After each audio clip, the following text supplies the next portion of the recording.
Maka setan targetnya yang kedua. Apa itu yang kedua? Untuk melakukan ritual agama yang tidak ada tuntunannya. Jadi ini target yang kedua. Kenapa? Ini yang dipilih. Karena orang seringkali kalau sudah melakukan ritual agama yang tidak ada tuntunannya, itu tidak menyadari terjatuh dalam kesalahan. Jadi seringkali orang yang melakukan ritual agama yang tidak ada tuntunannya, itu tidak menyadari kalau terjatuh dalam kekeliruan. Maka lebih sulit mengingatkan orang yang melakukan ritual agama yang tidak ada tuntunannya dibandingkan orang yang melakukan maksiat. Karena orang yang bermaksiat itu dia sudah paham sejak awal bahwa maksiatnya itu keliru. Orang yang mau mencuri itu sudah paham kalau mencuri itu keliru.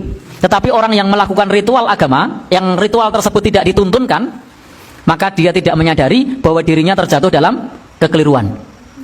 Maka ini menjadi target syaitan yang kedua. Jadi targetnya bagaimana manusia tersebut melakukan perbuatan yang tidak ada tuntunannya. Syekh Wahid Abdul Salam Bali menyebutkan hal ini lebih disukai setan daripada kefasikan dan kemaksiatan. Jadi ritual agama yang tidak ada tuntunannya itu lebih disukai setan daripada kemaksiatan dan kefasikan. Sebab bahayanya akan menimpa agama. Agamanya tidak lagi ori, tidak lagi orisinil, tidak lagi asli, tidak lagi sesuai sunnah. Maka agamanya akan rusak. Karena orang melakukan ritual agama tidak lagi menggunakan Al-Quran dan As-Sunnah, pakai perasaan, pakai amalan-amalan yang sifatnya dhon, persangkaan-persangkaan, membaca lafaz tertentu 1000 kali, sampai ngumpulkan jagung 10.000, sampai ngumpulkan kedelai berapa? 7.000 misalnya, dibaca sekian kali yang tidak ada tuntunannya. Bapak Ibu, kalau ternyata cara ini tidak berhasil, setan masih punya perangkap berikutnya.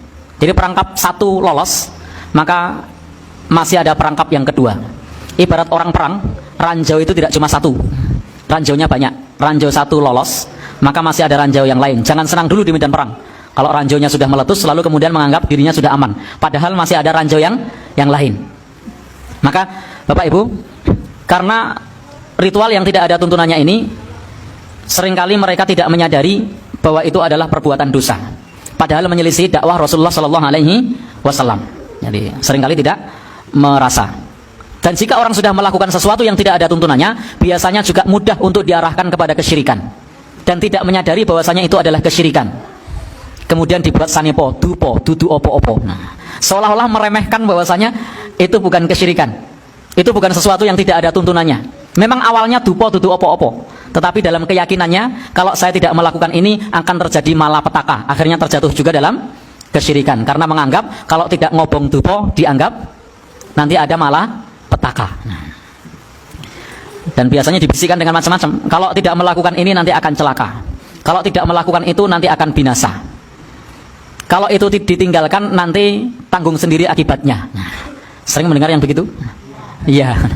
Jadi sehingga awalnya memang sesuatu yang tidak ada tuntunannya, tapi lama-lama keyakinannya menjatuhkan dan menjerumuskan pula dalam kesyirikan. Karena meyakini bisa mendatangkan malapetaka, meyakini bisa mendatangkan manfaat. Saya baru saja tadi ada yang bertanya, mau menikah dihalangi sama orang tuanya. Kenapa? Karena orang tuanya ini memahami anaknya tidak cocok. Karena yang satunya hari lahirnya wage, sementara yang satunya paing. Katanya kalau geing tidak akan sukses. Jadi pengaruh sukses dan tidak itu tidak ditentukan oleh wage dan paing.